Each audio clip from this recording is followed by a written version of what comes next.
Afternoon, everybody. It's of course June 20th, 2024. It's about 3:35 in the afternoon. We have a Liberty County Commissioners Workshop. The workshop agenda topic is information discussion with FEMA and staff on the FEMA floodplain management requirements. So let's just get started. Who wants to talk to us first about the floodplain management requirements? This is Brian Bartley with Brian? FEMA Region 6. Okay, And he's going to be able to talk to y'all about our current ordinance and our ins and outs of what we need to be doing and what we need to look for in the future. okay, Our current ordinance. Correct. okay. Yeah. It's specifically the flood damage prevention ordinance. Actually, technically it's a board order, just because it's commissioner's court. So I'm gonna stand right here because I like to be able to see around the room. Well, it needs They're to, outside the camera. that's one eye that doesn't follow you. You can sit down if you want. You don't have to Yeah, stand. you Oh, can you want sit. to stand No, up? no, you can sit Okay. down. All right.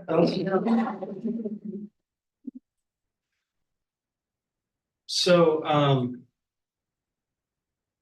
first thing I'd like to talk about is what the NFIP is.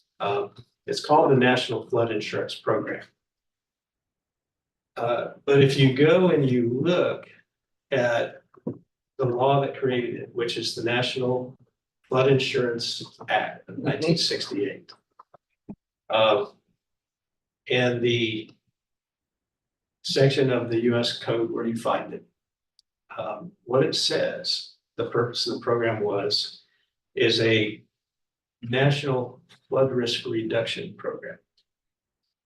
And it goes through several statements about what the purpose of the law was. The first purpose was to create a program where the states, says the various states would employ their police powers over land use. And the reason for that is that the federal government has no authority over land use within the jurisdiction of a state. Correct. So as it goes down through the purpose of the law, it states, there have been floods where a lot of property was lost and lives were lost, and there was a significant risk to the population and the safety and welfare of the population. And that it had become necessary, and there was no, it gets down to about a third purpose after it talks about reducing risk and protecting public health and safety. And it mentions that there was no viable private market that had developed for insuring against the peril of flood. And by creating a program of national risk reduction, it would make it feasible to offer federal financial assistance for the events of flood, and specifically creating a flood insurance program. So it was, if you really think it through, insurance is an ancillary benefit of a agreement between the federal government and the communities that choose to participate in the program to adopt and employ flood risk reduction regulations. That's what this is. This is the Liberty County regulation. Now, it looks like this one was adopted July 11 of 2023. So it's a revision of a previous version of a flood damage prevention. I believe the one before that probably would have been dated 2018, because that's when it looks like you had a map revision of January 19, 2018. So that was probably your previous version. But there's a few things in here that I'd like to cover with you, but before getting into that, what I want to say is it's really, the point I'm trying to make is that it's an agreement, which is a something for something agreement. Communities agree to adopt and enforce a flood risk reduction regulation. And in return, the federal government agrees to make available the flood insurance program and other forms of federal financial assistance. That would include disaster assistance programs under the Stafford Act, the Small Business Administration low interest disaster loan program, and also under the Board of Governors and federal government, the federal financial backing for lenders that lend money in areas that are known to be areas of special flood hazard. And so that's a definition, actually, it's found in here. An area of special flood hazard is the land in the floodplain within a community subject to a 1% or greater chance of flooding in any given year. And so I mentioned that you had a map revision in 2018. So part of the process, regular process of the program is that initially when a community comes in, there's a map developed either by the community itself or maybe it's a combination of effort between the community and the federal or state levels. When you're talking about community, you're talking about the county. Yes, sir. Okay. Yeah, whatever, it's whatever community happens to be the participant, in this case, Liberty County. Okay. So the map is developed and the program and the participating community agree that, okay, this is the map that we're going to use for our regulatory map. And that's why it's referenced in here. That map will identify areas of special flood hazard. And so the other thing about that definition is that it says right near where the map reference is that the lands to which this applies, the ordinance shall apply to all areas of special flood hazard within the jurisdiction of Liberty County, Texas. So what that means is, in addition to all the other things that Melinda's group does, she's got several hats that she wears, is my understanding. We multitask a lot. Yeah, yeah, I'm getting that. Whenever somebody comes in for a permit to develop a piece of property, she needs to check and see if it's in one of these areas of special flood hazard. And if it is, then in addition to whatever else is being done, whether it's energy or sanitary or whatever it is, she has to then apply the regulations that are contained in this with regard to floodplain development. That's what it's referred to as. And so she has an additional permit to process called the floodplain development permit. Now, I just mentioned another key word, and that's the word development. Let me just ask, anybody in the room can answer this question. What does development mean? Commercial, industrial, residential. There's several topics you can move into. Okay. What I just live, just about anything you build would be a development at this point. Okay, that's a good answer. Most of us think of it as I'm going to build something, right? And for the most part, that's correct. Well, repurposing the land. Yeah. But there's a pretty and all-inclusive definition here that says any man-made change to improve and unimproved real estate including but not limited to buildings or other structures, mining, dredging, filling, grading, paving, excavating, or drilling operations or storage of equipment and materials. But really, they could have just stopped at the word change and change. In other words, it includes just anything you do. Pretty much, if it's in that map special flood hazard area and you're doing something that's changing what was there before you got there, you're engaging in development. Now, of course, there's a certain amount of reasonableness that might come into play there, but for the most part, especially if you're gonna drop a building on the land or, excavate or build some kind of structure, that's definitely going to be something that's going to require regulation under that set of regulations found in this order, if it's in a special flood hazard area. Now, some of the other things that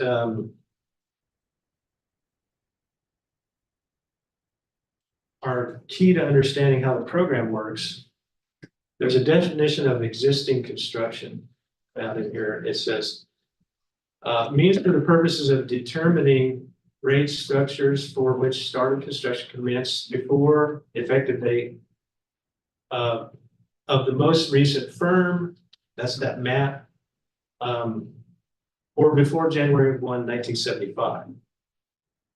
For firms affected before that date, existing construction also may be referred to as existing structures. Now, why is that important? In this program, we have a couple of terms that are very important. One is called pre-firm, and that means it's a property or structure that some kind of development existed before the community entered into the program and had first adopted a regulation. And so if there was no regulation before December of 1974, then it became a post firm after that date for insurance purposes. But for development purposes, it's when the community participates. So that could be either after that date or before that date. So if the community was not a participant in the program, regulations didn't apply until a regulation was put in place. And so when the community became a participant under the regular program, that establishes the pre and post firm date for properties. Now, in the case of, we're now in the program some 50 years or so. Most communities have had one or more updates to the flood insurance rate now over that time. And so you have a situation where it's almost like pre-firm and post-firm, but we don't refer to it that way. We call it built to compliance with the current regulation, the current map, or so it's built to compliance pre or post-firm. So you could be built to compliance to a regulation earlier than the map that's in effect now, but you're not in conformance with the current effective map. An example of how that might happen is if a zone was an unnumbered zone or approximate zone, and with a new map, a detailed study is made because maybe somebody built a dam or a lake or something, and now base flood elevation applies. The map date for that new map might be 20 years after the community participated, and so there were properties built between there and the 20 years that are compliant with the old regulation.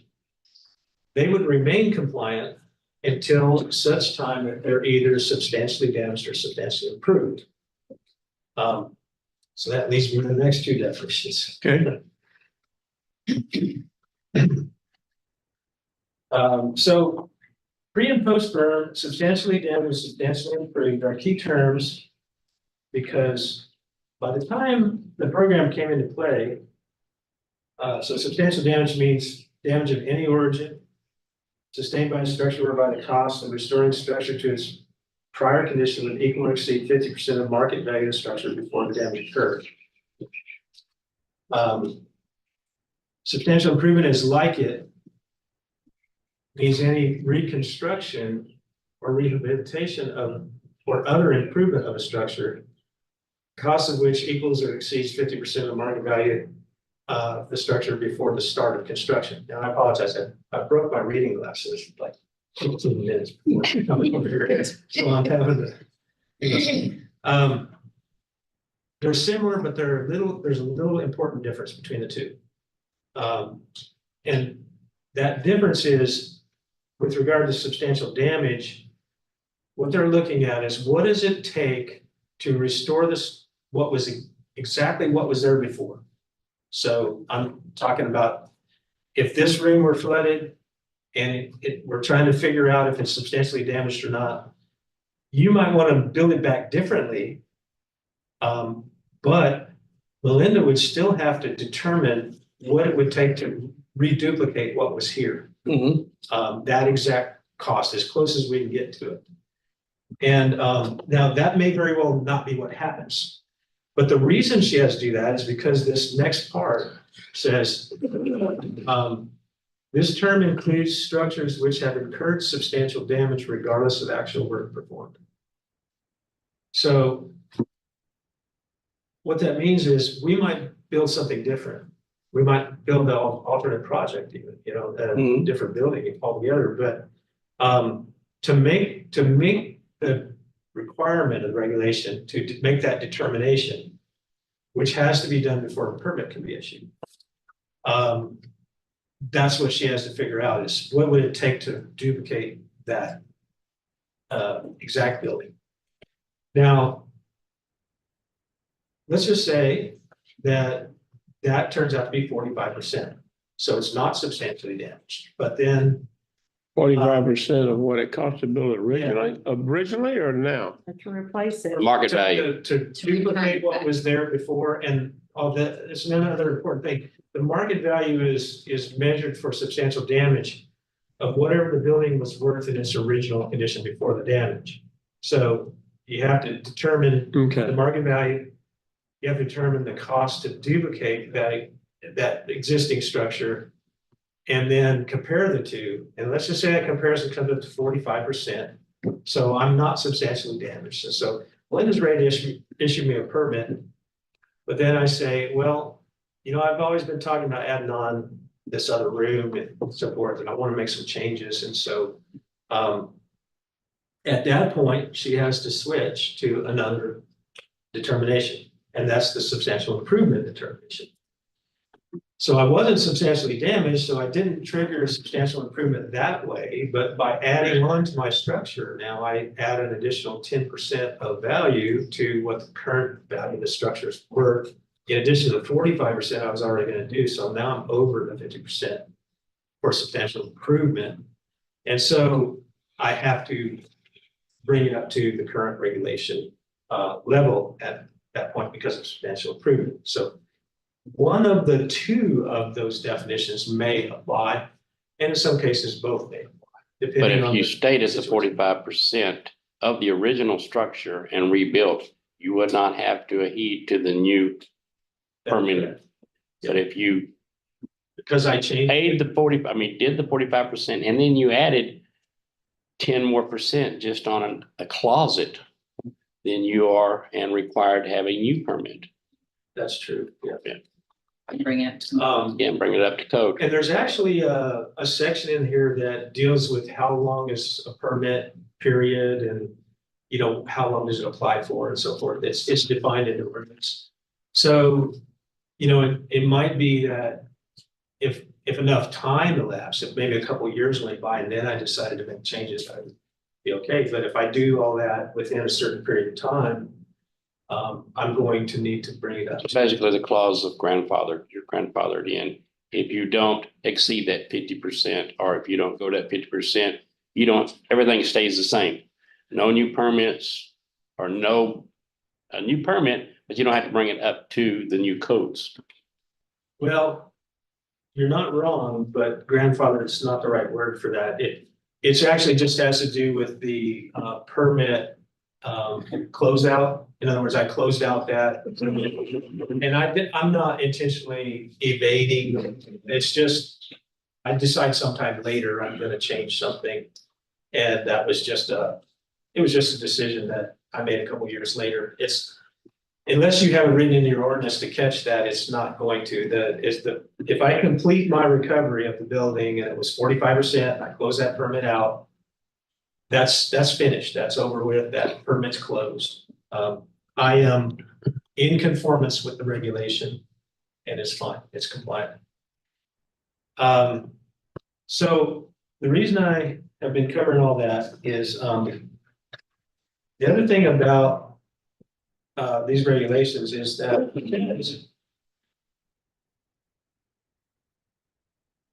I go back up now.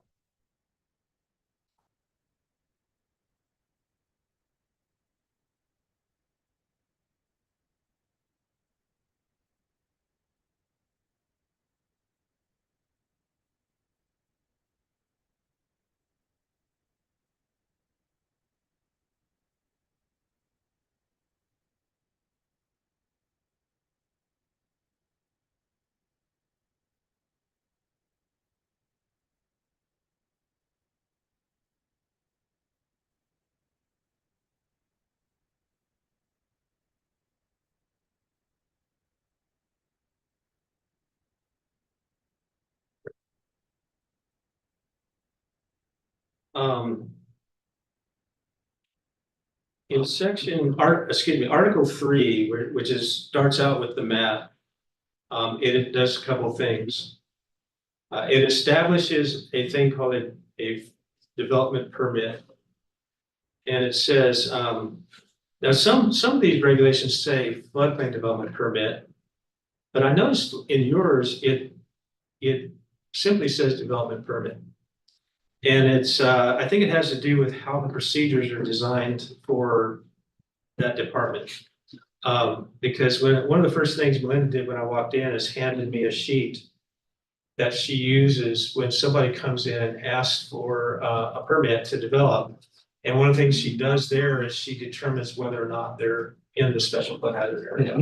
And so I asked her, well, why would a floodplain development permit, why would a permit application be used if I wasn't in this flood hazard? Her answer to me was, well, we do other permits. We do permits for everything. We have to have a septic permit, or we have to have this or that permit. So this covers all of it, basically. So I think that's General application, okay. and so establishment of a development permit, it says a building and or development permit shall be required, I underline that, to ensure conformance with the provisions of the regulation or the ordinance. And then it says compliance, no structure or land shall hereafter be located, altered, or have its use changed without full compliance with the terms of this ordinance and other applicable regulations. And so then there's a few more things. There's abrogation and greater restrictions, interpretation. It says it would be interpreted liberally in favor of the government. And if there's another conflicting regulation, the more restrictive applies, et cetera.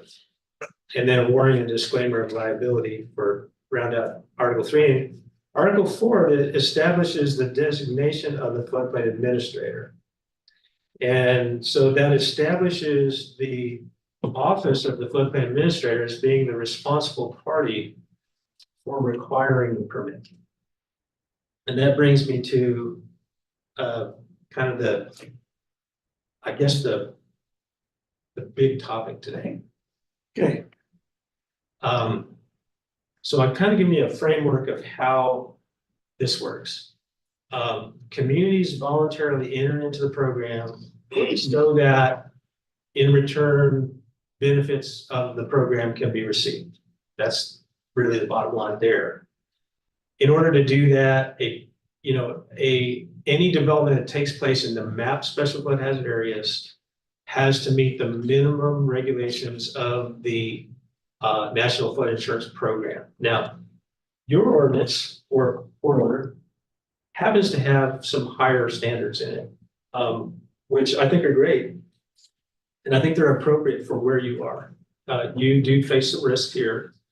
They're not. I'm just gonna say they're not common everywhere throughout the nation, okay? I think, and I live in East Texas, I think I can say that, Mhm. and you do too, so. We get a lot of rain here, right? Mhm. And You noticed that, huh? So from time to time, we have to have a means of managing that risk. Now, the higher standards of this ordinance, one of them is a freeboard. There's a 2-foot freeboard written into this regulation. And what that means is the FEMA map and the scientific study, we call it flood insurance study, that goes along with it. In areas where you have a detailed study will give you an elevation. Now, some of your areas don't have that. But we have produced now what we call base level engineering models, which will give Belinda some data to work from to determine what a reasonably safe elevation is. And I'll get back to that one in just saying with a little bit more, expand on that idea a little bit. But in those areas where you have a base flood elevation, your regulation says you need to build where you're 2 feet higher than that. For residential structures, it's the lowest living area floor has to be 2 feet higher than the base flood elevation. For manufactured housing, the top of the pier that the framework of the building will rest on, that top of that pier has to be 2 feet above the base flood elevation. And for non-residential structures, which are too large or for some reason unwieldy for elevation, flood proofing can be employed, but the flood proofing has to be 2 feet above the base flood elevation. Now, the reason I think that's such a great idea, you might be thinking, well, why not 1 foot? Okay, 1 foot would be okay, but let me just point out that when we model a 100-year or 1% flood hazard, it's based on a 1 in 100 chance of occurring in a 1 year. So we call it the 100 year, but really it's a 1% chance. And that model says that's where the water is going to be. So if you only build to that, you know that your water is going to be right there on the floor. So if you go up 1 foot, okay, now I'm 1 foot above. But if you read the regulations, one of the things they say is that the maps will be good until the cumulative effects of development cause a 1 foot rise in the flood. And then they have to be revised. And so, but you're not going to get new flood risk information until everybody's got 1 foot of water in the building if you have no freeboard. So taking a 1 foot freeboard means that you're going to have water at the floor level again before you get a new flood risk product through the regular outcome of that regulation. So a 2 foot freeboard gives you that additional foot. Mhm. So the program is really designed that we're going to use up 1 foot of rise in the base flood levels before anybody really gets excited about doing anything about new risk maps. So by then people are flooding. You wouldn't want to just use a 1 foot freeboard in an area like this. 2 foot's better. So you're good there. Another thing you've got is in areas where you don't have detailed studies, the base program requirement is that if you're developing 5 acres or more, or 50 lots or more, you have to do a detailed study in that area to determine number one, what the effects of what you're going to do is, and what it's going to do to the surrounding area, but what that base elevation is, so that we know it's reasonably safe and we know what to build to. But in your ordinance, it's actually written at 2 acres and 10 lots. So again, whereas you may have kind of a unique risk picture compared to a lot of places, that's probably a good thing to have. Mhm. So I commend you on those things. You have a good solid set of regulations. Now I'll tell you what seems to be the issue.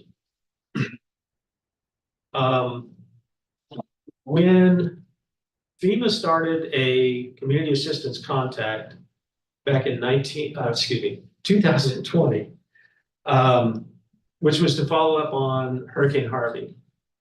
I was the one that started, and I did that by making a phone call and drafting a letter which went to the community. And it simply stated that we were asking for the results on 100 sites. We wanted to know what sites had received a permit. And from our records, it looked like they were almost certain to have been substantially damaged from the flood that occurred after Hurricane Harvey. And we wanted to know what the community's decision was. Now, I'll tell you why we wanted to know what the community's decision was. Substantial damage is not determined by FEMA and the National Flood Insurance Program. Substantial damage is determined by the local floodplain administrator. In this case, now it's Melinda. So we talked about it earlier, before a permit can be issued, if it's a permit to alter any existing structures, Melinda has to determine if it's because of damage, whether it was substantially damaged, or if it's because I want to remodel it or change it, am I going to substantially improve it? The reason for that is, if the structure is at risk because it's too low or some other issue, it doesn't make sense to invest additional capital into that structure and put it at risk. The National Flood Insurance Program has to underwrite anybody that comes and asks for a flood insurance policy, whether it's compliant or not. So we rely on the local level to do the risk reduction part of the program. And when that doesn't happen, it creates a unmitigated risk picture for the federal programs on the whole, and that would include everything, that the lending, the disaster assistance benefits, and the flood insurance program.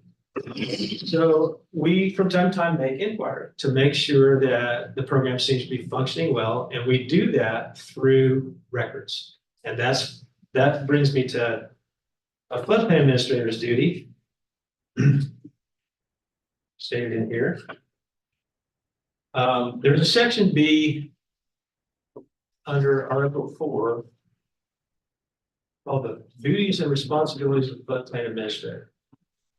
Duty number 1, maintain and hold open for public inspection all records pertaining to the provisions of this ordinance. And number 2, review permit applications. That's those ones that are required from Article 3. To determine whether proposed building site projects, including the placement of manufactured homes, will be reasonably safe for flood. And so that's when we send a letter like that, we say, can we ask you for this random sampling permits? And no response was made. We sent the letter in February and closed the community assistance contact.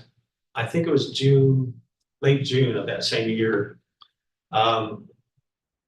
Because there was no response, and it was after repeated attempts to make contact and get one.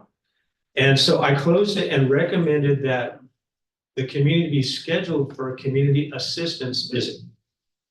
Now, a community assistance visit, it's just what it sounds like. It's designed to help the community determine if there's something going on with the program that we can assist with getting it corrected if it's not working right. And so we will usually open a community assistance visit with the same, basically, if it came from a CAC, we'll take the same information and we'll open right there. And so that one opened with, okay, we asked for these records, we didn't get them. We need to schedule a time to come visit with you, and let's take a look at your record system. Let's determine why you don't have these records. That didn't go well either. 2 years into it, we were still trying to get something. That was open during the pandemic. You may remember in 20 and 21, we had that pandemic thing going on, and it was a virtual CAB, so we just started with basically the letter. And we usually, when we have a CAB, we do a field tour. And we go around the community and we just look. And what we look for is there anything about these structures, especially with regard to recent development, that doesn't seem to fit with what's in here? And if we see something that looks that way, we'll note those addresses and then we'll turn those into the community and we'll ask for any available record on that. What we're trying to verify there is,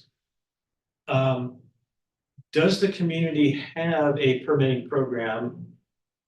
So a partial response would indicate, yes, there is a program.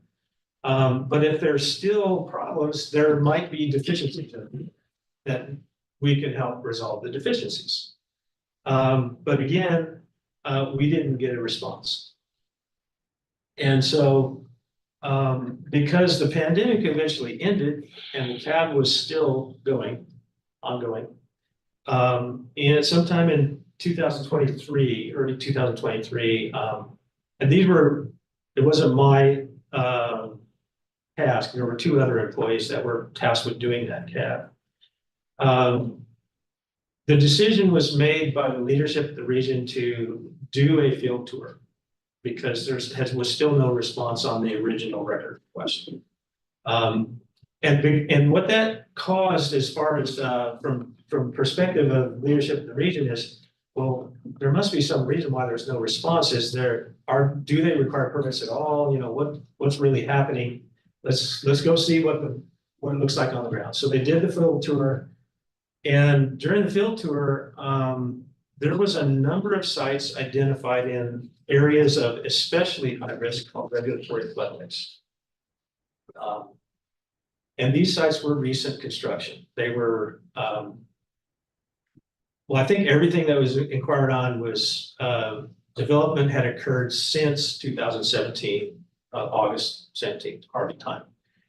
So in regulatory floodways. And now the reason regulatory floodway is an important area.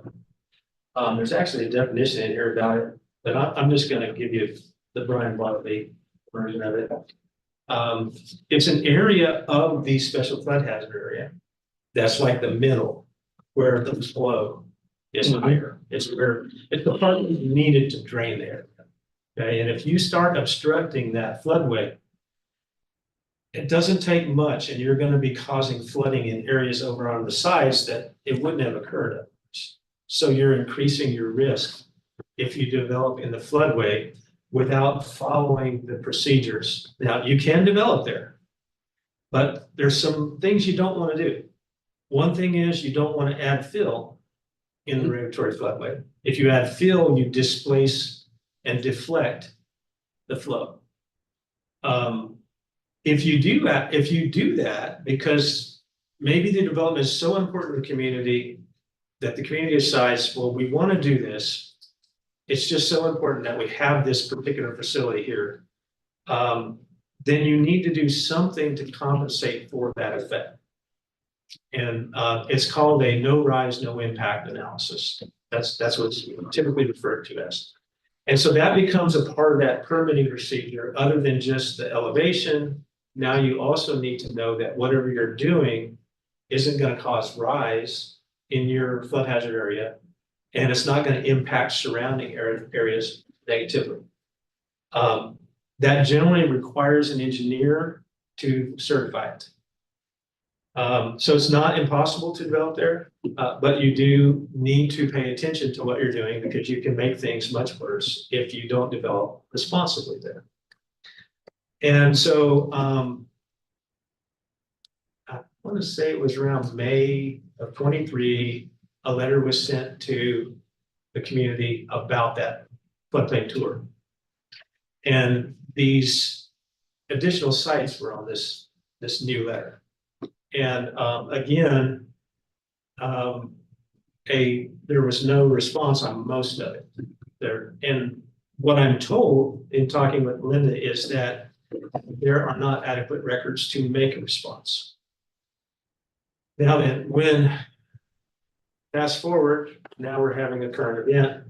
And the branch director says, Brian, Liberty County is your area of responsibility. I want you to go there. I want you to go talk to the floodplain administrator, and I have some areas here that I'm seeing. He calls them hotspots. These are hotspots for current effect of this current event. And what I would like you to do is go out to the field with the floodplain administrator and take a look and see what you see. And the two of you together, and then come back and tell me what you find. So I did that. I went to the field and went there. And the first place we stopped, was there a permit there for that building? The first one we stopped at was actually in the city limits of Plum Grove. Okay. You're talking about the white one, Yeah, the white, one, the big white one or the little white? the big white. The one. big white one. Okay, so that's. Was it a house or what? All right. What about the other place we stopped? The other place, I did not see a permit. So they didn't get a permit to build out. And that structure, that second place, that one had been flooded up to past the eave. Yeah. And it was knocked off its foundation. Completely awful. Yeah. So let me just paint a picture for you. First off, we need to realize that even though we reduce risk by floodplain management, we still have a flood insurance program. And even though we reduce risk, it's still a very bad idea if you live in one of these high hazard areas not to buy flood insurance, because there's a residual risk. Larger events than that 1% event can and do occur. And when they occur, there's going to be damage. So let's just say we have an area that's a floodway and the requirement is to elevate the structure where that living floor is 12 feet off the ground. So we expect quite a bit of water through that area, the 1% event. And then an event comes along and the water surface elevation is 15 feet. So then even though you have a 2-foot freeboard, you would be at 14 feet with that lowest floor, you still got a foot of water in it. That's what insurance is for. Now, however, if no permit is drawn and the structure is only this far off the ground, like the one that we're talking about, now you've got a structure that the water's over the rooftop. None of the programs were designed for that. The ability to provide that assistance through the public trust in large part depends on only having that foot. Or if you only met the program minimum, it would be 3 feet. But not it was probably over 12 feet that hit on this building, I would think. A lot. The program's not designed for that. And none of the disaster assistance programs are designed to repeatedly take that hit over it. That's why communities are asked to participate in the program and require a permit. And so the first thing that we all need to come to grips with here, if we're going to move forward, is we've got to come up with a way to enforce that permit requirement. So that's what I'm asking for today. That's what I'm asking the communities to realize, is that we've got way too much unpermitted development that we can find when we go out there and look around. And going forward, we need to ask that the community enforce the permit requirement. So that means if I want to build in the floodplain, the back area. In the floodplain, what's the difference between the floodplain and the floodway? The floodway is a higher risk part of it that's in the center of it, usually. Okay. Sometimes it'll be over to one side a little bit, but it's the area where the highest flow is. Okay. And the scientific data on it is when the flow exceeds 1.5 feet per second, Okay. that'll usually be included in that flood. Okay. I didn't mean to interrupt you. No, it's okay. It's a good question. So the floodway is part of the floodplain. It's part of the special flood hazard area, but it's a really high risk part of it. There are fringe areas that are also in the floodplain, but in those areas you don't need that no rise because we know that's not the area that flow is going to be such a dramatic effect on structures. So we need to enforce the permit requirement and we've got, I know a letter was mailed to the community. Judge, you may have it by now, with the results of everything in the CAB to date. I think there was at 156 sites, I think, that are still outstanding that the community has been unable to respond to. Now, there was an earlier letter that had 189, and I took some of those off because I considered them to be, This actually has 187. no, the numbers are not consecutive. If you look, there's. Oh, that's right. Yeah, There's 156 on there. It's either, I think you got. it's either 156 or 154, but I know it's in the 150s. Right. Put that way. I took some off because the address wasn't clear enough, or the location wasn't clear enough, or I considered the inquiry to be not substantial enough to be worth all of our time to pursue. There's a lot there already. Could the problem be where the origination of the permit itself? It could be. Or lack of. Or lack of, Lack there of, may yeah. be, maybe we can't determine the address because they didn't get a permit and they don't have a legitimate Right. address. I don't know, but Well, and so here's our theory, though, with regard to community assistance visits. And when we find a situation where we've got a lot of sites that we're unable to account for. We're gonna ask Melinda's department and the community that she'll need your approval for it, I'm sure. To come up with a corrective action. Now, I will be available for technical assistance to help develop that, but it's gotta be a community plan. It's gotta be one that you intend to follow through on. I don't dictate the terms of these. I ask the communities to do that. One would be how to address the permit, and then the other is, there was, I asked Melinda some questions about after somebody gets a permit, what happens? You know, what do I do next? You know, what's the next step?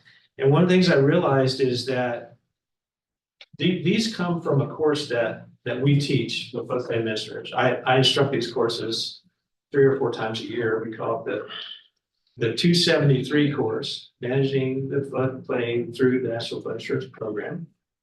And this checklist deals with inspections.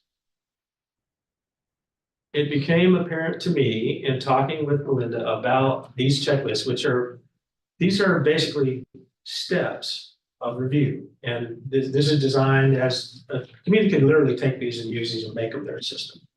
But you're welcome to develop your own. We just need to know that the provisions are met. But on the inspection part, there's nothing in place right now. There's to verify that conditions on this at the site are going to be compliant when the structure is finished. Now, I think that's the smaller thing of the 2 things that we're looking at right now for the program. But if we enforce the permit, then that doesn't really mean much if we don't also make sure that what happens next is done correctly. Would you agree with that? So that's why inspections are important. And what I was told is that there aren't procedures in place currently to meet all of these inspection points. Give you some idea what we're talking about. One inspection point is before somebody pours concrete, somebody needs to go out there and make sure the top of that form is going to be sufficiently 2 foot above. right elevation. Because if you pour the concrete and let it harden up, it's kind of late. You know, you might pour some on top of it, but it's just better not to do it that way.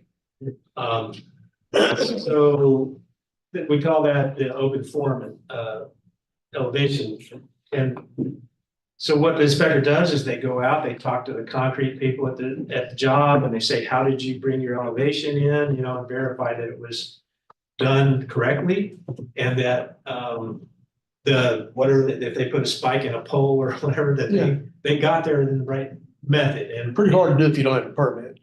And that's correct, yeah. Yeah. Because she never would have told them what the proper elevation was in the first place. Where were you raised? Curious. I was raised in the Central Valley in California. Where permits are prevalent. They are prevalent. Okay, I'm just gonna give you this scenario. Okay, Liberty County is quite rural. There's no doubt in my mind that there are numerous homes that have been built without permits, without anybody knowing about it, especially people that pay cash for these homes. We won't ever know about it until something I don't doubt happens. that. Yeah. It's the same way where I live. I live in Anderson County and I've Okay. lived there for the last 35 years. I'm not saying that's an excuse, but I'm saying that's probably what we're looking at to some regard. Well, and that was, to agree with you, one of the things I noticed when we were out there looking is, there were a lot of these signs that said, buy the home, no money down, your job is your credit, things like that. And so I know it's not necessarily going through the normal channels that you would see that would, Mhm. you know, if it was a lender would likely say, hey, where's your Where's your permit? permit? Yeah. So I know that's something, and that's probably not an inspection or a observation that's necessarily put here.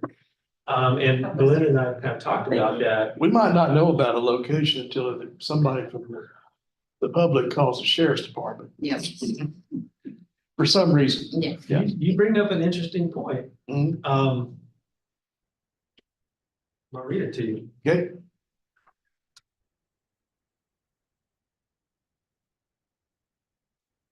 There's a section in the ordinance. And before I read this, I want to tell you why it's here. I'm gonna agree with you that people will do things, even if you have a really good program. Yeah. People will do things trying to get away with something. It's fair, say it that way? Fair enough. Absolutely. So I might go and build something on the weekend without getting a permit and hoping nobody will notice. And if nobody does notice, I might even get away with it, right? Mhm. And so then the word gets out, I got away with it, maybe the next guy does. But let's say that I do that and then I'm discovered and Melinda comes along and tells me, you should have gotten a permit for that. You're gonna have to come and pull a permit for that development. And we're gonna have to determine if it was done correctly or not. And you might, if it's not, have to correct whatever's non-compliant. And I tell her, I don't think I'm gonna do that. So I'm at that point, just disobey. Mhm. And so what does she do next? So I read this to you. Section G, penalties for noncompliance. No structure may hereafter be constructed, located, extended, converted, or altered without full compliance with the terms of this ordinance and its applicable regulations. Building and or development permits must be secured from Liberty County on all new construction and or substantial improvement construction. Said permit requirement being applicable to all construction regardless of its location in the county. A violation of this ordinance by failure to comply with any of its requirements, including violations of conditions and safeguards establishes in connection with conditions. Established in connection with conditions shall constitute a misdemeanor offense published by a fine of not less than $125 and not more than $500, with each and every day of continued violation constituting a new and separate offense. In addition to the aforesaid fine, the offender shall also be responsible for court costs. The Liberty County Sheriff's Office shall assist the county floodplain administrator in enforcement of these regulations and shall issue written citations for noncompliance with the ordinance. The legal venue for noncompliance citations shall be the Liberty County Justice of the Peace Court System. Nothing herein contained shall prevent Liberty County, Texas from taking such other lawful action as is necessary to prevent or remedy any violation. There it is. There it is. Okay. Okay, Lee? my question, because I know what you're talking about, non-compliant people. They come in and want to sell things and they're very We have a lot of them that don't believe they're part of the United States. Yeah, And so we They're have a not. lot of people that want to come in and sell property and do things with their property. Can we put a limit on that? In other words, with certain developments and whatnot, they have to have their taxes paid before we will accept their deeds and things. yes. Can we tie it into the buying and selling of the property? Well, I'll tell you what. some They have to others- make it compliant before they can sell it, for example, Um, and I record it, so, there's two answers. okay. First one was, I could tell you I believe you could, but it wouldn't matter, right? Because I'm not the judge Yeah, and I'm not the sheriff. But I believe you could. But it's a community decision to make. well, it's an intriguing legal question too. Yeah, it's a so- legal question. And I would say you need to probably talk to whoever your legal advisors are and find out, what would be best here. But I'll tell you some things that I've seen other communities do in Texas. Now, I understand that in Texas, we're a little different here, we don't like big government. I'm in that camp, okay? Property rights of landowners is paramount, okay? Fair enough. So what I've seen other communities do though is maybe work with the utility companies on power hookups. Because, if you're gonna live somewhere, you're probably gonna want power. And so what they work out with the utility company is when you get a request for a new power hookup, that you contact the permit office and make sure they have a permit for whatever they're putting in there before they hook the power to it. We already have that in place, don't we? Yeah, but they don't pay attention. They hook people up all the time that don't have permits. I've covered it with Entergy. I spoke with a young lady there, but Sam Houston, it's a whole another ballgame. I can't get to the person that I need to talk to. Another thing that I've seen communities do is, like your ordinance says, they'll work with the local law enforcement authority. There's varying degrees I've seen of this. Sometimes what they do is they just ask the law enforcement, since they're always patrolling, they're always seeing things. If you see development and you don't see a permit, which by the way, one of the things I'm gonna recommend is that when Melinda issues a permit, it'd be a requirement that they post the permit site so that it can be seen that they have one. If they don't see a permit, that they simply report it to Melinda's office so that she knows there's development without a permit. But the way your ordinance reads is they would assist her in issuing a stop work order. If they are indeed developing without a permit. And many communities do employ law enforcement in that role. If they don't have a code enforcement officer. And even if they do, if that code enforcement officer only works like 5 days a week. Yeah. And that they see the development is taking place over the weekend, maybe trying to fly under the radar. They'll issue the stop work order on the weekend. It's a notice that says they have to stop work and then go on Monday and get a permit. And what if they don't? They get a fine. Well, let me tell you the problem with that. First place, sheriff's department don't have enough people to go around and do that. And even if they did, okay, they go around and write people a ticket, Class C misdemeanor. And they say, do a trash can. 15 days later, when they're supposed to show up for court, judge issues a warrant. They ain't putting nobody in jail for Class C misdemeanors because our whole jails are crowded with felonies.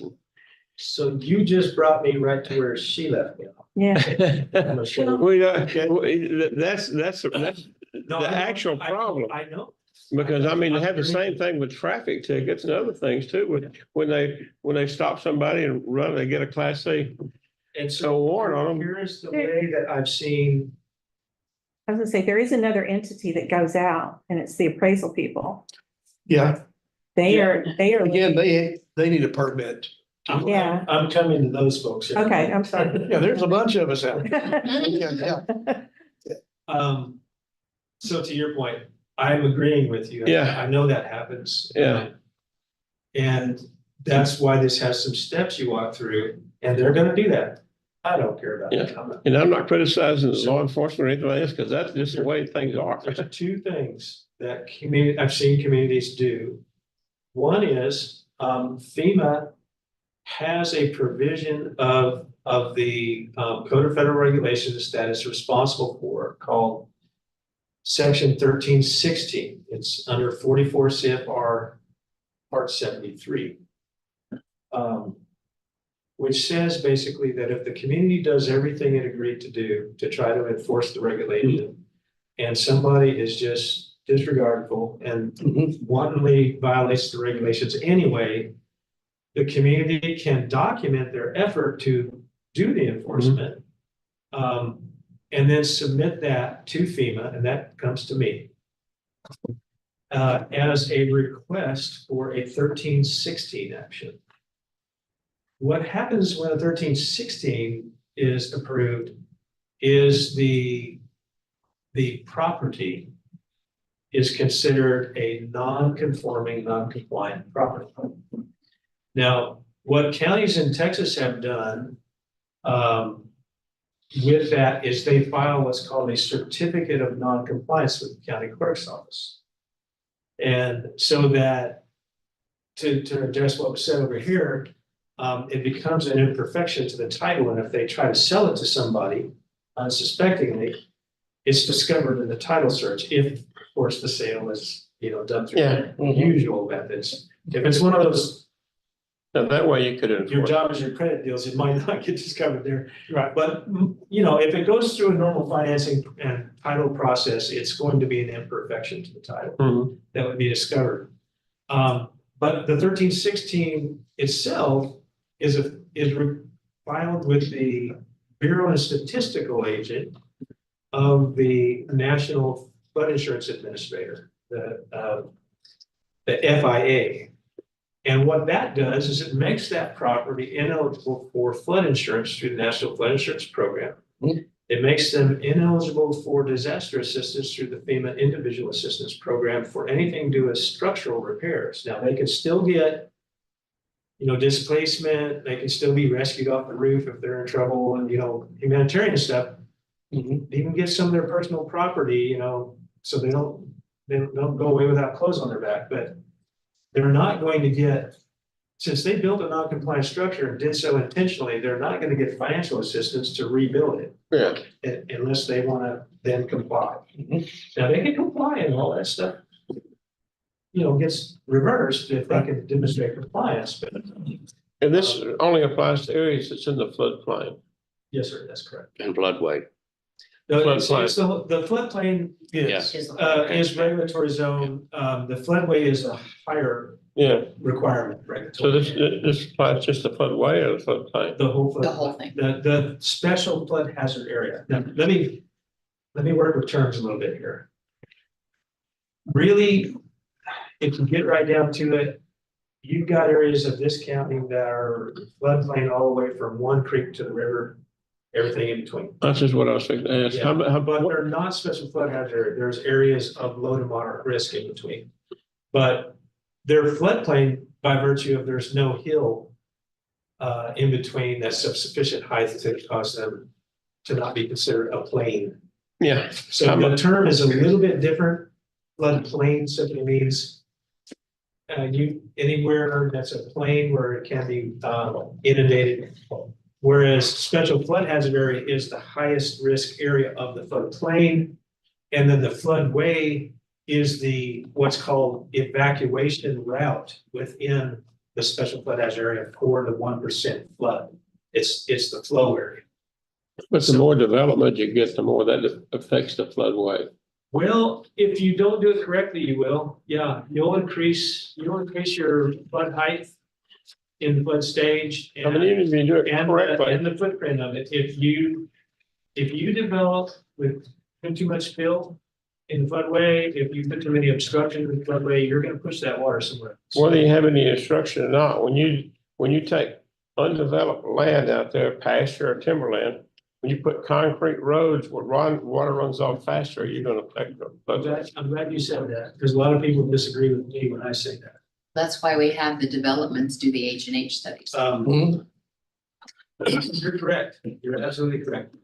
One of the things, duties of the floodplain administrator is to track all development and the cumulative effects of that development. Until the floodway is developed. And to determine when what you're talking about occurs. And one of the things I often tell engineering firms is that, yes, your analysis for no rise does in fact meet the regulatory requirement. However, I don't necessarily agree that we can say we're having no effect on the flood hazard here. Because if you build this 2,000 home subdivision out here just outside of that map special flood hazard area, and you put in asphalt roofs and yards only 5 feet wide with drainage swales to a lined ditch, and that goes right into the floodplain, the floodway, you're delivering that water there much quicker. You need to do something with compensatory storage and time release and so forth to mitigate that. So, I'll just say the program's not perfect.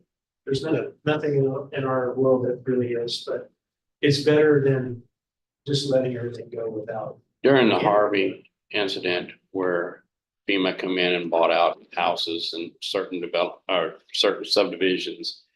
And people chose not to take that buyout, not to do anything. Then these folks turn around and to the unknowing sell this property where the new people have no idea what they're into. And you've got a situation out there right there in New River. Oh, we got a few incidents, like We have it that in there. Horseshoe Lake as well. Yeah.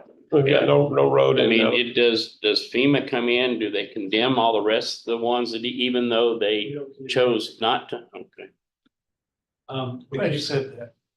yeah. We don't, so let me, I want to dispel some rumors too, right? So in the cab, we're gonna ask for a corrective action. That the community come up with a reasonable proposal to try to. I know you're never gonna get to 100%. Even, I'm gonna tell you that even there's a community in Oklahoma that's a community rating system. Community and they're class 1 rated. That's the highest rating you can get. But I could go there and look around and I could find something wrong. I'm telling you, I could do it. Nothing's perfect.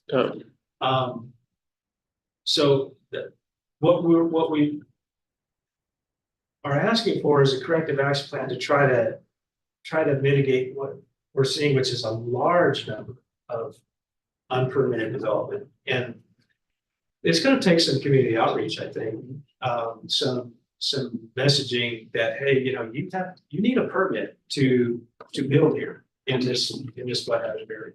And that's going to have to be repeated for a time before everybody, most law-abiding citizens, if they know, they'll do it. There's always going to be some people that are trying to get around the rules. I mean, that's just the way it is. Well, you got folks that's been here forever and they know where it floods and where it don't flood. But they don't realize when you've got more development, that's gonna change. Then we have people that are not trying to break the law. They're just basically ignorant to the law. And I understand. And, really, if nobody's told them or made an effort to tell them, it's not really their fault, is it? If that's the case, if they just don't know because nobody said so. But so we've got to come up with a proposal to start getting this messaging out. And to start when development without a permit is discovered, we need to have some kind of mechanism to encourage people to comply with the law and get that permit. Some may still not cooperate, but I think most will. Well, Yeah. best way to say it is, if you want flood insurance, you better pull a permit. Pretty much it? No. No, okay, what's the best way to say? Okay. What would be? This is your why, interpretation? this is where that quid pro quo, the something for something comes in. Okay. FEMA has zero authority to enforce the permit. That's all expressly granted in the federal, state, and local law to the local level. Okay. So when I do, if we have a public workshop, Mhm. which might be advisable to have and start that outreach program. One of the things I'll say is, I don't get in that space between you and your permit official. Mhm. I have zero authority here. So any questions that you have about, the permit itself and whether it's gonna be approved or not, those go through your permit official, and there's a good reason for that. Every community is gonna do this just a little bit different. Mhm. And I've got, I think about 1,200 of those communities to work with. I can't know it more. We literally have to rely on the local community for that part of the program. The federal government can't do it. The state government can't. It's a local. So out of 1,200 And communities, because of that, as long as you agree to participate and you're participating in good faith, and I'm gonna tie this back to what I started saying when we got down this road. We provide the insurance. And with the flood insurance program, unless you have that 1316, which again is a local decision, you have to make that request. We did everything we could. We can't get them to do it. We're asking for 1316. Unless you have that 1316, you're gonna get that flood insurance policy. You can be non-compliant. You can be built without a permit. You can still get that flood insurance policy. I believe we've always participated in faith, but yet I think our good faith needs tightening up. I would agree. If we don't have this program, we could still get the flood insurance program. If you do not issue permits and Yeah. participate in good faith, as judges mentioned, at some point, people will pull the program. I'm gonna say. Or you don't get flood You're still a ways off of that. You wouldn't be able to get flood insurance. I figured you would, if it just cost you about 10 times more. Well, you might find a private source, but to your point, you might not like the price of it. Yeah, Now coming back to that, rumors go around about these calves that FEMA's gonna come and make me rip out, maybe I've got an illegal enclosure according to this regulation and I shouldn't have living space below my elevated structure and all that. FEMA's gonna come make me tear it out. We don't do that. No, we don't get in that enforcement space. That's a local responsibility. What we do when we find situations like this is first we ask for a proposal to correct the deficiencies. If the proposal is agreeable, then what we say is, okay, we accept the proposal. So let's not make things any worse than they are. From now on, this day forward, we're gonna follow this. And all of these that we've documented so far are now monitored sites. They are what they are. There, people are already back in them, so when somebody gets flooded again, that's the opportunity to apply the permit requirement and require compliance with whatever the regulation is. If they decide they want to improve the structure, that's another opportunity to look, is that a substantial improvement? If it is, you can make them comply with the regulation then. But really, if you put the compliant program in place, eventually the problem will take care of itself, because just through the natural cycle of things, it eventually comes up and that's when you address it. But if you have no program, you're never gonna get there. And you're only gonna keep making things worse and worse over time. So what we say is, let's agree that we've got some things that we need to tighten up. Come up with a proposal to do that. And then from that point forward, once we agree on that, let's not make things worse anymore. Fair enough. Okay, that's. Yeah. Yes. Well, nobody likes to reinvent the wheel, so can you recommend some programs maybe that have good Well, enforcement That's what I meant procedures when in place that we could look at? that's what I meant when I said I would provide technical assistance. Okay, I'll do that, and my colleagues that work with me, any of us are more than willing to help, but it has to be your program. We don't tell you exactly what to do. You have to come up with something that you know is gonna work. Well, you've seen this before, and we're getting a better picture of it now. You know the pitfalls, and we can show you where the pitfalls are laid. So I mean, that's, Yeah, we if can you- work it together. I think it'll work out. Yeah, if you'll partner with us, we'll definitely help with the technical end of it. Sure. For sure. Cause right now, people are just moving over here in groves from Yeah. Harris County and everything else. I mean, we're Yeah, one of the fastest growing counties in Texas. You are, And it's, I'm actually gonna write a book. You'll have to look for it. Called The Development Frontier. And you are on that frontier right here. yeah. You're about to be hit with a wave. We already and been. if we don't tighten up now, we're gonna be behind the curve. But Yes. that's kind of my question. Does Fort Bend or somebody who's gone through a growth already have some good things in place that we could look at as examples of how to do this?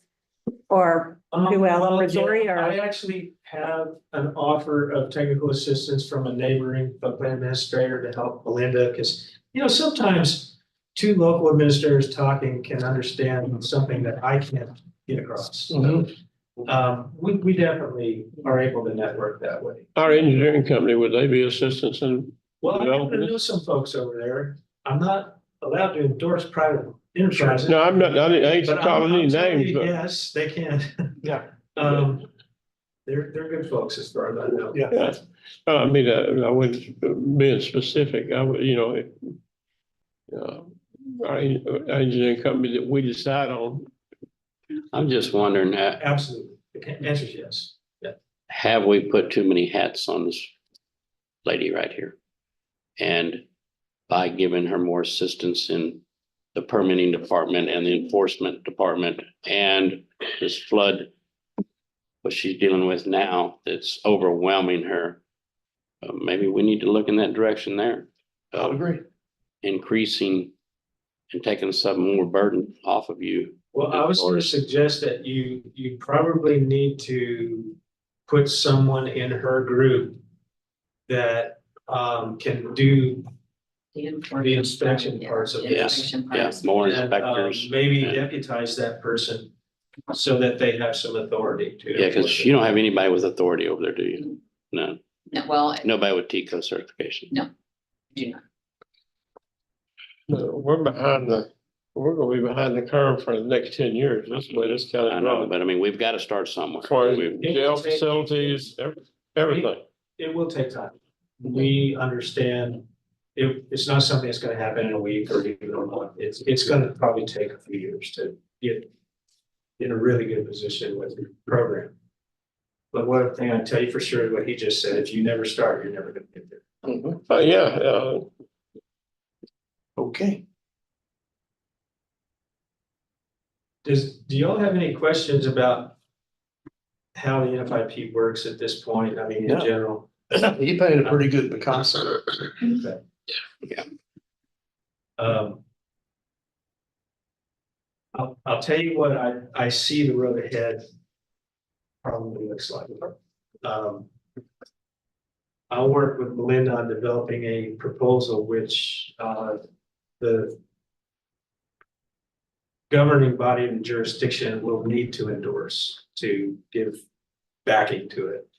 FEMA will ask for a resolution for that correct action. And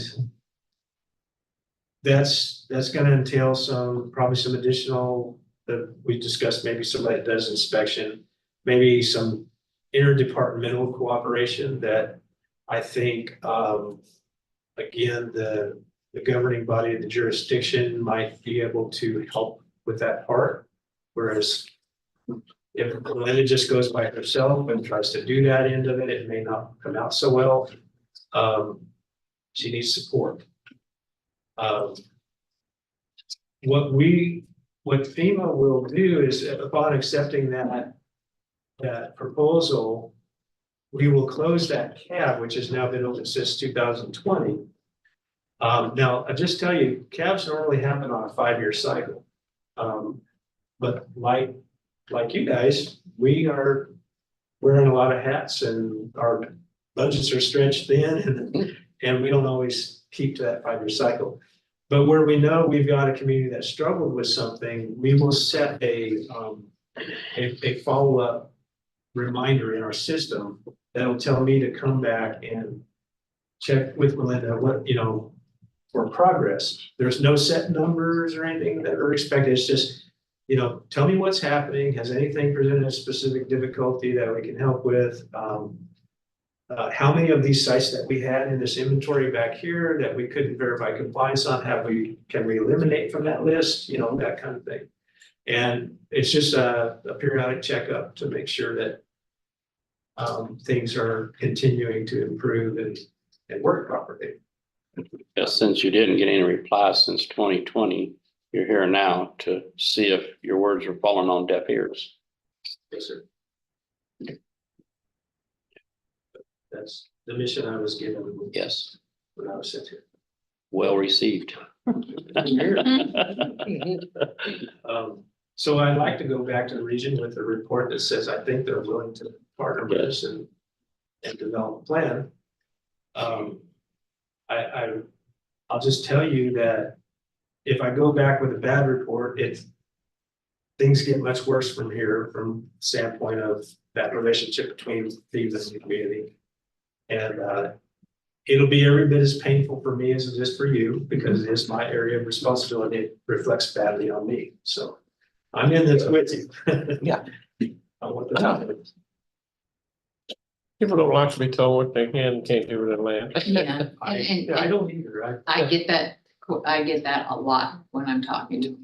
In the regulations, sometimes, okay, up here in the area here in the floodway, yeah, I can see where you don't want to bring in field dirt. Right. Anything like that. Because a lot of my area, I'm sure it's in the floodway on that river bottom and stuff. Yes, You can haul all the field dirt you want to, and it ain't gonna hurt nothing, because it's gonna be an Anahuac after the next flood. Yeah, it'll flood them out, yes, sir. Yeah, so there's a prohibition on fill with that unless after.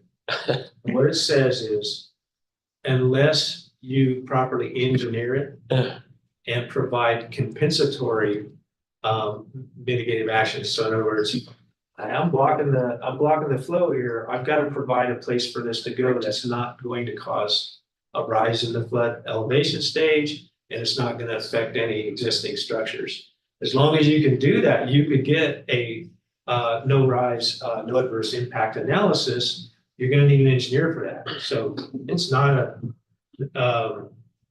what your ordinance says is you can't use fill. But then it says if the community decides a project needs to happen that would involve it, you have to follow 6512, and that's what 6512 does. It lays out all those details of engineering that project. So there's nothing in the regulations that are what you would call a taking. And that's what, when people say, I don't want somebody telling me what I can and can't do on my land, they're thinking in the legal doctrine direction of the term taking. Yeah. And the regulations are very carefully designed such that, okay, if you just have to do that development, you can do it. But there is also an equally important and powerful legal doctrine called not gonna flood your neighbor, you're not gonna do any harm. So you have to meet those requirements. You can do your thing, but don't harm your neighbor in the process. When you have a large land parcel that belongs to a person and it's in the floodplain, and he's deciding to dig trenches to build levees in that area where there's no development, you know what I'm talking Yes, about? I do.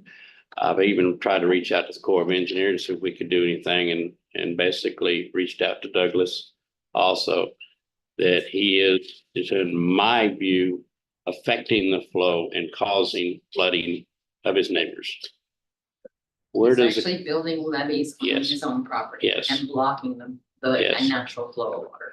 he's not taking dirt out, No. and he's not putting dirt in, he's just digging big He's- trenches and Yeah, Where's that? down South Liberty Oil Field. yeah, Maynard, Maynard, yeah. He's got thousands of acres out there. In one of our biggest flooding areas, right off 563. If you feel that it merits it, we do have a legal counsel at the region that I could take some information and put it in front of them. And see if there's anything that programmatically we can do, or even if they can point the community in the right direction. But I'm gonna tell you that most of the time, when you run into a situation where it's just straight up civil disobedience and non-compliance, it comes down to our extent of authority is generally, okay, you're not eligible for any more money from Uncle Sam. Yeah, which this man doesn't want And any. that still Yeah. leaves you with Yeah, Yeah, whatever they're doing. Correct. And you might have to take the power at that point. And that's, it's constitutionally, it's a constraint on the federal government. We don't have police power over land use. That's a state and local. Yeah, well, like I said, that's Picasso, it's not quite a Botticelli, but it's a Picasso. But yeah, thank you. You're welcome. All right, anybody got any Okay. questions? Yep. I believe we're, Melissa, everybody? Which the folks up there control that, Lake Livingston Dam was a little more concerned about the no rise. Well, yeah, I'm gonna tell you, I'm also assisting a neighboring county right now. And it's San Jacinto County. And I come down from Palestine through Broken, Yeah, that area there, and so I came across it from the dam. And like I said, I've been living in the area for 35 years now, and I've fished Lake Livingston quite a bit. I've never seen that much water. we're what, 93.5 right now? yeah. They brought. where is it back up to now? Yeah. 93.5? Really? I By the mean, way, there is a video that came out today. I requested from our friends at TRA to give a video and not a written dissertation on the operation of the dam. So they produced a video. It just came out today and I forwarded it to OEM. So, yeah, and it's pretty good. Tells a story about why they do it, operation wise for the dam itself. Of course, we're still emergency management to our own regard. Right, So that, they left that part with us, but the other side of it is the dam itself and the operation and why the water is there to begin. Pretty interesting. Get a chance, y'all to pull it up, it's good. And what was that again? It's Trinity River Authority operates the dam and the lake. Right, their office is right there by the dam. Yeah. Yeah. I drove right down there. I saw that. Yeah. But, you know, 70% of the water belongs to the east Oh, is that right? Mm-hmm. water rights. Yeah. I wish they'd leave it up to about 75. I was gonna tell I you. give it, anyway, folks, my because subdivision. one of the things I saw, as I came down around in front of their office, suddenly I found myself where these trucks were coming in. Two of them got in front of Do you me have and a couple keys more to got this behind place? me, and all of a sudden I'm in this big Lee, long do you have convoy the keys to this place to lock of it up? dump trucks and Because they're leaving. semis with The a courthouse. dump trailer. And they all had big loads of granite rock of some kind. Looked like granite, and they all turned right there and went back up towards the dam, or they went around the end up towards where the emergency spillway was. Good patch. Yeah, I think they were working on it, kind of worried me a little bit. And we're fixing to get locked in. Looking into all that. Huh?